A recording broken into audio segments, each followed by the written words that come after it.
Igor Shesterkin comes up clutch for the New York Rangers, who pick up a badly needed 1-0 shootout win over the Columbus Blue Jackets. Plus, is JT Miller on his way back to New York?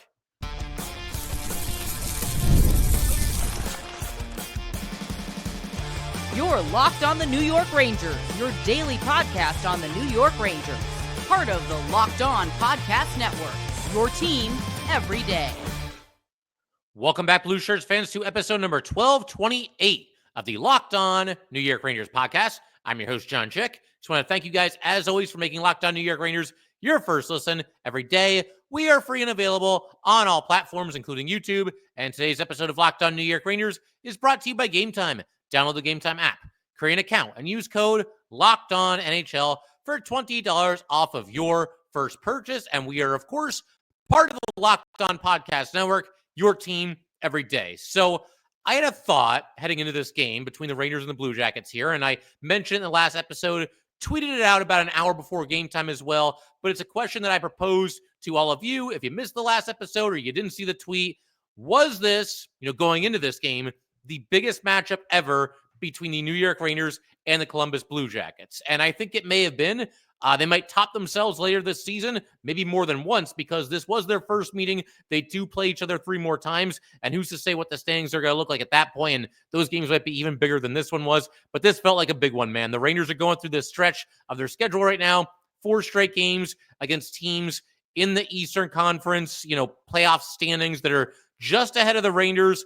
Most of them are on the outside of the playoff picture looking in, but not the Blue Jackets. The Blue Jackets came into action in this game in the first wild card spot, and they remain there, despite the overtime loss. But man, I can't go another second on here without talking about the man of the hour. That was Igor Shesterkin. He comes up with 27 saves in the shutout and also stops all 3 of the skaters that he faced in the shootout as the Rangers won the shootout 1-0 on a goal by Vincent Trocheck. And this wasn't a game where I feel like Igor was completely on an island the entire night. Maybe you got a little bit of that in the first period, but I thought by the second and third period, the Rangers really clamped down, shut things down defensively against the Jackets here and really limited their chances. And don't go by what I'm saying. Just look at the shots on goal. We'll dive into that a little bit later in today's episode. But man, right from the jump here, this is kind of, at least for me, and you guys let me know if you feel the same way, this felt like one of those games where Igor just wasn't going to let the puck get by him. I'm not saying that like 100% he was going to get the shutout or anything like that, but it just felt like he was going to have his A game and he was going to be sharp. The fact that he made a couple of tough early saves in this game, I thought boded well for him going forward, because we've seen not just Igor, but the Rangers in general not always be at their best, early in the first period. And I suppose in some ways that was also true in this game, not of Igor, but of the Rangers. But they obviously got it together and did what they had to do to go on to get a very dramatic 1-0 win in the shootout. As far as like Igor's best saves, his most clutch saves on the night, there was one early that I thought was just phenomenal. The save on Sillinger on the tip-in try, yet Igor just sliding hard to his right to get over there to make the save. Full extension of his right pad, got it with the very bottom of his pad, right around the skate area, kept the puck out. Absolutely phenomenal. We saw him pull the old Henrik Lundqvist, made a save with his mask a little bit later in the game. But the one that kind of stole the show for me as far as like big time, impressive, and clutch saves by Igor Shesterkin on this night, that was with 1:58 to go in regulation. Now, obviously, at this point, it's still scoreless. I mean, it was scoreless until literally the game ended. So it was scoreless at this point, but you've got the Jackets taking an offensive zone faceoff. They win it clean. And this looked like a design play. Everybody on the Jackets looked like they kind of knew what they were doing here. But you had Werenski from the left side passing to his right across the ice to Severson, who had moved into the doorstep. And you get Igor sliding to his left, made just an awesome save here, kept the puck out. Pad save, I believe it was. And you've got, the big Igor chance booming throughout Madison Square Garden, and deservedly so. This is a fantastic save and at a big-time clutch spot in the game, because, losing this game in general certainly wouldn't have been good, but to lose it in that fashion and in a way where, if you give up the goal here, I mean, I suppose, down by a goal, maybe the Rangers press a little bit more and they could always find the equalizer, but I'm not so sure that was going to happen because Columbus's goalie played very well also in this game. But to give up that goal that late, less than 2 minutes remaining, and end up with no points in this game, not just losing, but losing in a way where if you get to overtime, at least it's the 1 point and you take your chances in overtime. That would have been a disaster. It would have been a nightmarish ending to this game, but Igor made sure that it didn't happen. And obviously that was, I think, his best and most important save on the night. I also wonder, how the Rangers are going to handle their goalies going forward, because the way things stand right now, obviously, again, despite this win tonight, the Rangers are still on the outside of the playoff picture looking in. I've got the standings in front of me right here, if you guys will just bear with me for 1 second. So the Rangers right now, they have to jump 4 teams in front of them to get a playoff spot, which sounds kind of daunting, but it's not as bad as it sounds. Right now, the Jackets are the number 1 wild card with 51 points after this overtime loss here to the Rangers. Then the second wild card as of now is the Senators with 50 points, and the Rangers have 47 points. So the Rangers are 4 points behind the Jackets, who have the first wild card, 3 points behind the Senators, who have the second wild card. So that being the case, you figure you've got your franchise goalie, Igor Shesterkin. We all know about the contract extension that he signed, where, he's going to be the highest paid goalie in the history of the world. We know all that good stuff. So the idea, I think, for the Rangers is probably to just ride him until the wheels fall off.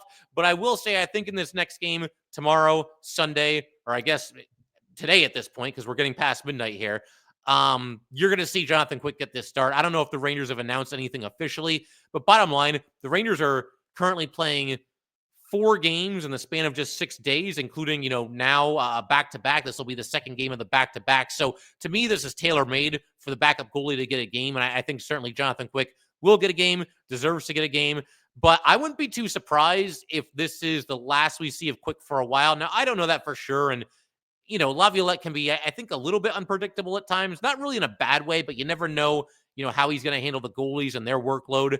But, again, Igor Shesterkin, I've said all along, I think the Rangers' best way out of this rut, their best way back into contention, is for Igor Shesterkin to be Igor Shesterkin. And there's other guys that have to step up too. Some of them already have.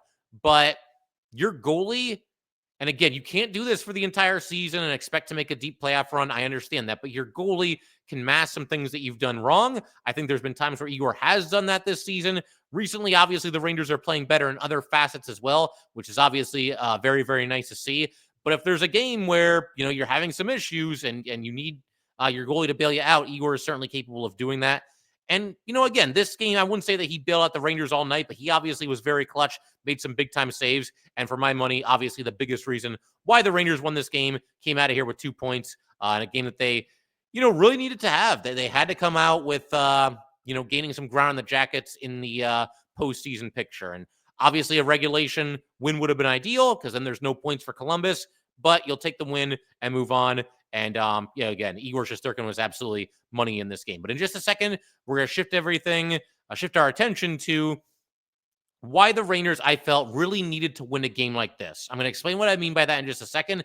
And then we're going to close out today's episode by talking a little bit about JT Miller, the idea that he very well could be traded to the Rangers at some point, maybe even imminently. I mean, we don't know for sure.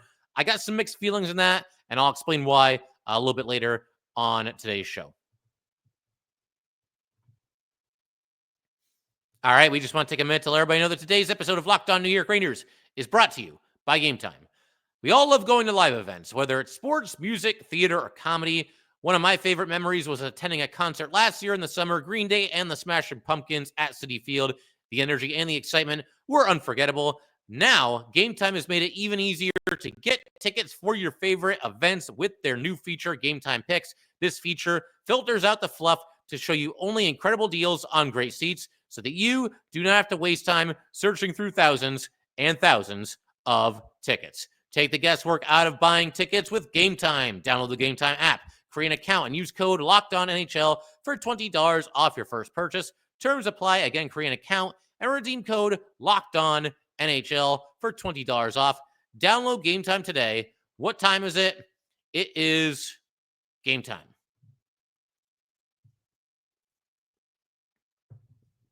All right, let's go ahead and keep everything going on Locked On New York Rangers here. Big shout out to the everydayers. As always, you guys are the best. And in our next episode, going to go ahead and break down whatever happens between the Rangers and the Canadiens. They play each other on Sunday at 7 p.m. It's another big one. It's another team that the Rangers are trying to track down and hopefully leapfrog in the standings. So big game for sure. Rangers going to be on the road. Always a tough environment there in Montreal, but fingers crossed that they can pull through and keep this thing rolling. Now a point streak of, I believe 7 straight games, 5-0-2 in their last 7, if I'm not mistaken. So obviously, turning the tide and playing a heck of a lot better recently. But for this game right here, I really felt, watching this game, and obviously I didn't know if the Rangers were going to win or not. I felt pretty good. I felt like they were eventually going to pull this one out.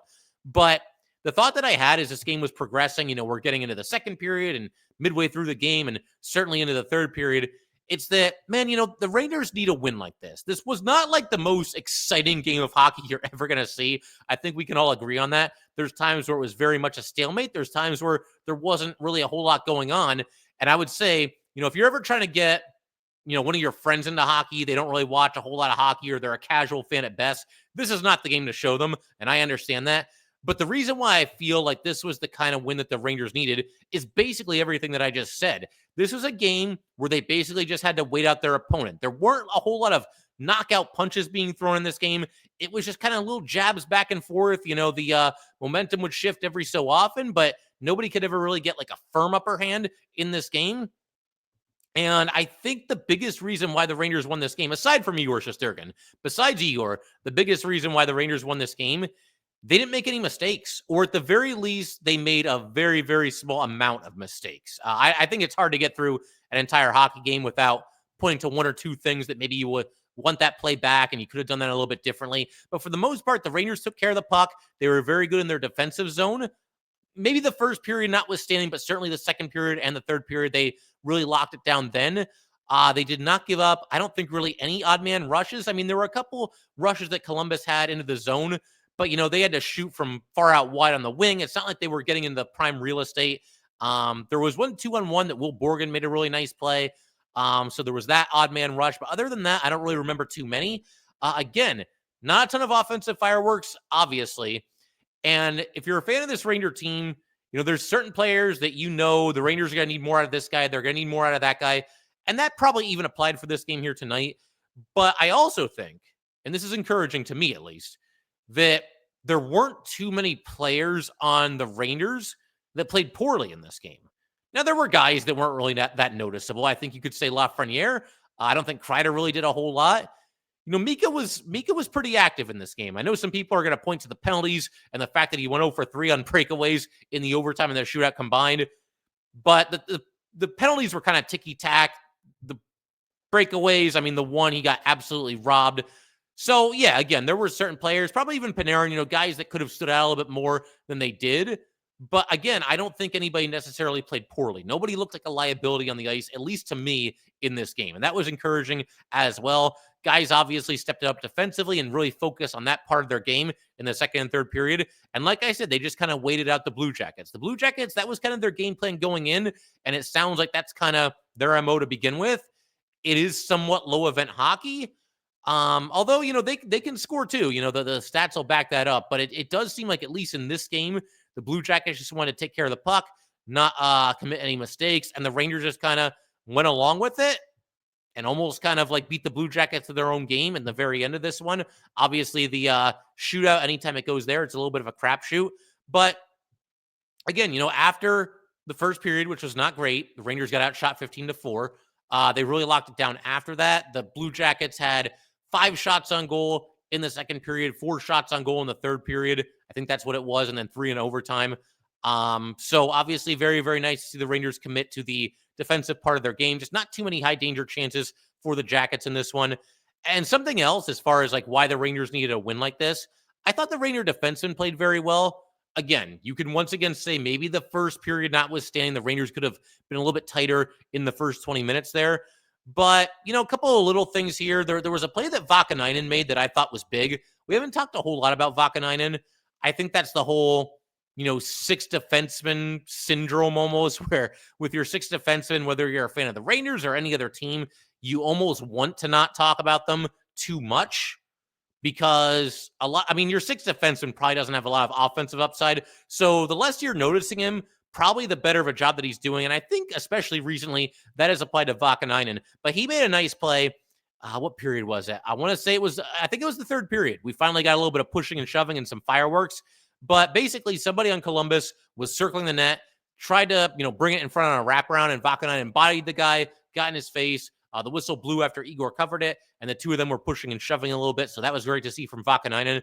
There was also a huge play that Braden Schneider made in the second period where the Jackets were going in on the rush, and he stepped up and was able to deflect the shot, get his stick on the shot, and deflect it out of play. And Igor Shesterkin noticed that as well. You got the little tap from Igor to Schneider after that happened. So, again, the Ranger defenseman stepping up well. The Ranger defenseman, if you look at this winning streak, and this is probably to be expected because, again, they're 5-0-2 in their last 7. But I would say, as a whole, collectively, this is the best we've seen the Ranger defenseman play the entire season. We've seen some guys kind of in the lineup, out of the lineup. Obviously, Trouba was traded. Zach Jones, I don't think the Rangers are ever going to let him play again. But at least now there's like kind of a reason for that because the 6 guys that they're throwing out there are largely doing a good job. I know people get on Miller and Lindgren. I've done it too. Thought they were fine in this game. Lindgren had a rough shift early where he turned over the puck and then, it led to a scoring chance. There was somebody wide open in front of the net. But other than that, I thought he overall had a good game. And again, this has kind of been a theme throughout this episode here, but the other big reason why the Rangers needed to win a game like this, they just needed to win in general. Look at where they are in the standings and look at who they're playing. Basically, the team right now that the Rangers, have to track down and jump if they want to get their way back into a playoff spot. So, look, in a lot of ways, I think this has been a disappointing season, but the Rangers are still in it. And the one thing that kind of makes this fun, and don't get me wrong, I would much rather the Rangers be where they were last year at the top of the standings or near the top of the standings. But, man, every single game just feels so big right now. And it does kind of give you that playoff feel. Even if the game itself doesn't have that, you as a fan kind of feel that way because you just know how big it's going to be and how precious every point is. We're past the midway point of the season. It's that time of the year, and it's put up or shut up time for this Ranger team because what they do, I've mentioned this before, but what they do between now and the trade deadline, that's going to very largely impact, I think, what the Rangers do, what Drury looks to do once we get there. Whether this team buys or sells or somewhere in between, we shall see. But the Rangers, it's all in their hands right now. If they want the front office to invest in this team, add a couple pieces to the deadline, then they got to show that they can, sustain this and be a winning team going forward between now and I want to say March 7th, ballpark, somewhere in that area. The first week of March there is the trade deadline. So we'll see what happens, man. But this where the Rangers are in the standings, it certainly lends itself to a lot of excitement night in and night out. And it was great to get this win, and hopefully they can do the same thing tomorrow against Montreal. But in just a second, going to shift gears pretty dramatically, if I'm being honest here. We're going to talk about JT Miller and the rumors swirling that he could be on his way back to the New York Rangers. Now, nobody has confirmed this or anything like that. A lot of it is speculation, but this has been mentioned by a lot of reputable reporters recently, the idea that JT Miller could end up back with the Rangers. The Rangers and Canucks have been said to have been talking. So we'll break down that entire situation, and I'll have my thoughts on the possibility of the Rangers bringing back Miller in just a second. All right, we just want to take a minute to let everybody know that today's episode of Locked On New York Rangers is brought to you by FanDuel. From the first whistle to the final drive, FanDuel makes the NFL playoffs even more exciting. Right now, new customers can bet $5 and get $300 in bonus bets if you win your first bet. That's $300 to keep the action going. The FanDuel app is easy to navigate, and the variety of bets keeps every game exciting. Plus, when you win, you get paid instantly. No waiting around for your winnings. Whether you're betting on your favorite team or just looking to add some extra excitement to the playoffs, FanDuel has you covered. Just visit FanDuel.com to join today and get started with $300 in bonus bets. That's FanDuel.com. Make this playoff season unforgettable with FanDuel, an official sportsbook partner of the NFL.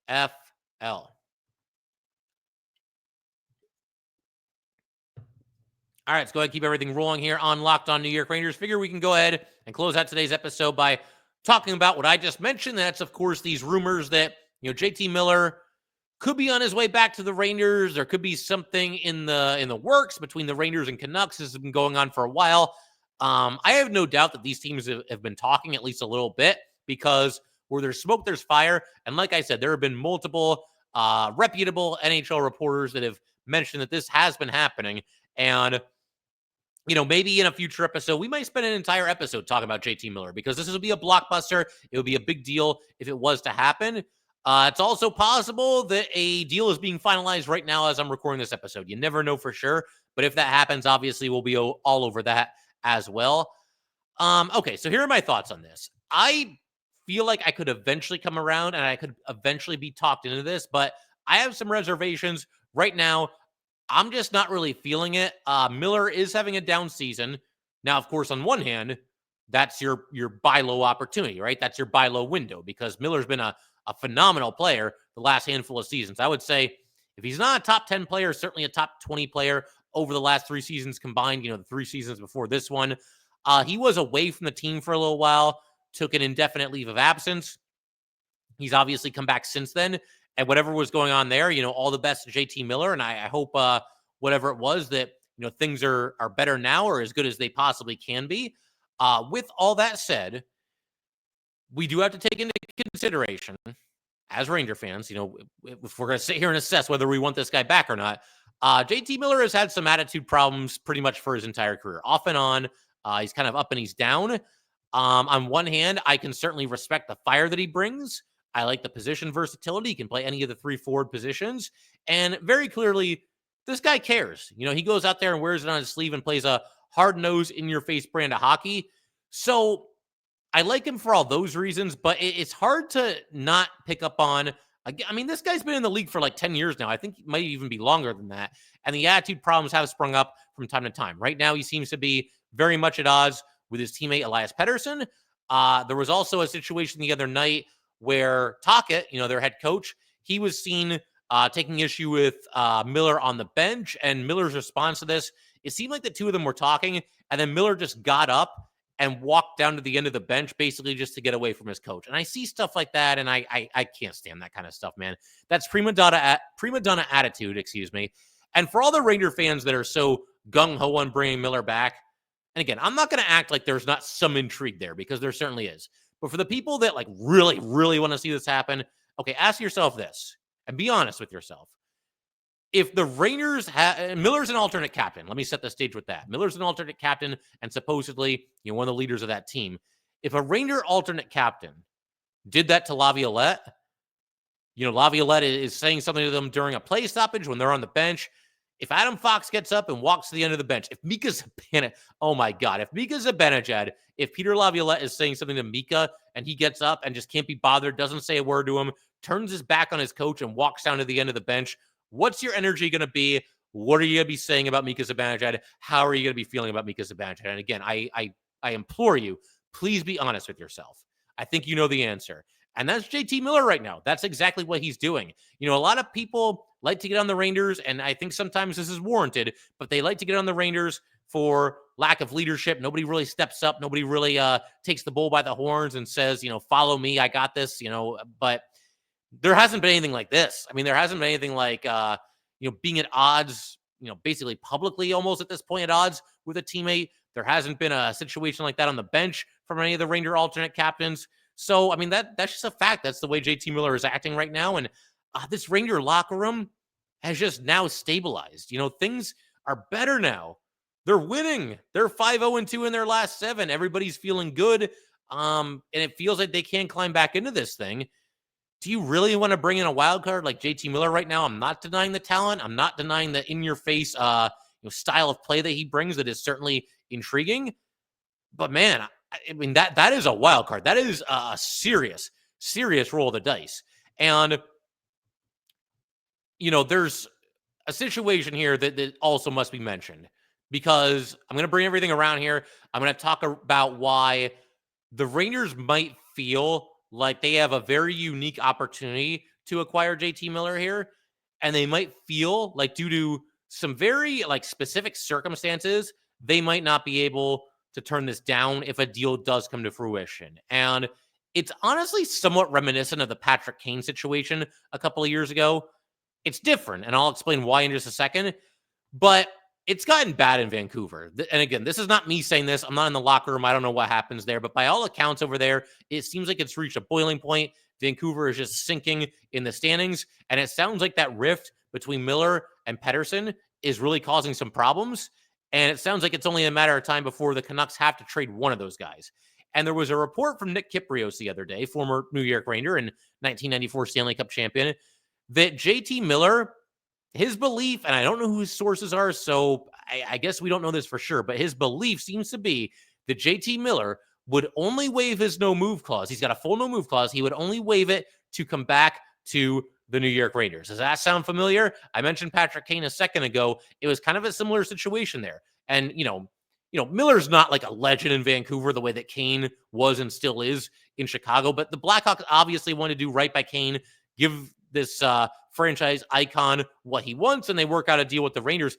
But, the Rangers didn't have to give up nearly as much as they probably should have to get a player like Patrick Kane, even though he was getting older. And there could be a similar situation here because if JT Miller, if that's true, if he really is only willing to waive that full no move to come to the Rangers, and the Canucks are desperate to get rid of this guy and split up him and Pettersson and kind of, regain control of the locker room, so to speak, then their options are limited. If Miller really only will go to the Rangers, then the Rangers have all the leverage. They wouldn't have to give up nearly as much as you should have to give up to get a player like JT Miller. So for that reason, the Rangers might feel like they have to pounce on that. And I can at least appreciate that. Again, I have my serious reservations about this. And while we're on the subject of that, one more reason why any acquisition that the Rangers make of JT Miller would certainly make me nervous. Miller right now is in year 2 of a 7-year deal that pays him $8 million per season. And he's got that full no-move clause. That will remain intact for the next couple of seasons. The 5th year, and also the 6th and 7th years for that matter, is when it goes down to a 15-team no-trade list. So at that point, if you're the Rangers and you want to move on, you might be able to do that. But then again, by that point, Miller's going to be like 35 years old. He's making $8 million a season. He's got 3 years left on his deal. That might not be the easiest thing in the world to pull off. So there is enormous risk here when it comes to the Rangers potentially bring in JT Miller. Between the attitude problems, the cap hit, the long-term commitment, the fact that, obviously you can't trade him if he doesn't want to be traded. And if the only place he wants to go right now is to the Rangers, then I get the feeling once he's here, he's not going to want to go anywhere else. You're paying him a bundle. It'll handcuff you what else you can do in free agency. It would be an enormous roll of the dice. And I guess on one hand, I would have to respect the Rangers for having the guts to make a move like that and really just kind of, swinging for the fences. I guess that's the best analogy that I can possibly bring up right now. But I don't know, man. Like I said, this begs a full episode. And I think we might eventually do that in the near future here. Obviously, we're going to be talking about whatever happens between the Rangers and Canadiens in the next episode. So we'll get to that. But one more aspect that I wanted to mention here as it pertains to JT Miller and why people think that a deal might be imminent. To begin with, these teams, by all accounts, have been talking for a while, probably off and on, whatever it might be. But the Hartford Wolf Pack, who won their game a little bit earlier today before the Rangers game on an overtime goal by Chad Ruhwedel, of all people, they had some very notable lineup changes before the puck dropped for this one. We had the healthy scratches for the Wolf Pack were Adam Sykora, former second-round pick by the Rangers, Jaroslav Chmelar, I believe I'm saying that correctly. That's how Filipino said that it's pronounced. He's a former 5th-round pick by the Rangers. Bo Grew was a healthy scratch, but he's just a journeyman. I don't think he has a ton of trade value. And for whatever it's worth, Blake McLaughlin was a healthy scratch as well, but that's par for the course. He's only played 2 games with Hartford. He was with the ECHL before that, so that's nothing out of the ordinary, and I can't imagine he has any trade value either. But seeing certainly Sykora, and I think to a lesser extent Chmelar being healthy scratches, maybe something's cooking there where part of the JT Miller return package involves those 2 players. It's at least possible. Maybe there's a draft pick thrown in there as well. Maybe even somebody off the NHL roster. You never know for sure. But again, it's hard to see something like that and not connect the dots a little bit because I don't see any reason why, and granted, I don't watch every Wolfpack game, but I don't see why Sykora would be a healthy scratch. I don't think he's played poorly. I haven't seen anything about that. Same thing with Chmelar. Those 2, I believe, have both played every single game for the Pack so far this season. So for them to both be out of the lineup to make room for, just random players, veteran journeymen, that wouldn't really make a whole lot of sense. So it is possible, I think, And it could be a trade that involves JT Miller. It could be a trade that involves somebody else from some other team. But you see those two players yanked out of the lineup for the Wolfpack before the game. I think certainly your eyebrows go up. And I think there's at least a possibility that something could be cooking there. Once again, whether it's for JT Miller or some other player from around the league, we will find out. But interesting times if you're a fan of this team. There's no doubt about it. We got a trade that could be cooking, and you got this team playing better and trying to scratch and claw their way back into a playoff spot. But that will do it for today, guys. Once again, if you'd like to get in touch with this podcast, please send an email to lockedonnyrangers@gmail.com. Once again, that is lockedonnyrangers@gmail.com. Definitely give us a follow on Twitter as well, at jchick17. Once again, at jchik17. And definitely subscribe to Locked On New York Rangers YouTube channel. Huge shout out to everybody that's already subscribed there. We are fast approaching 4,000 subscribers, so cannot thank you guys enough for those of you that have already done that. And if you haven't and you're watching this episode, go ahead and subscribe. There is a new episode every day. So, thanks again, guys. We'll see you next time.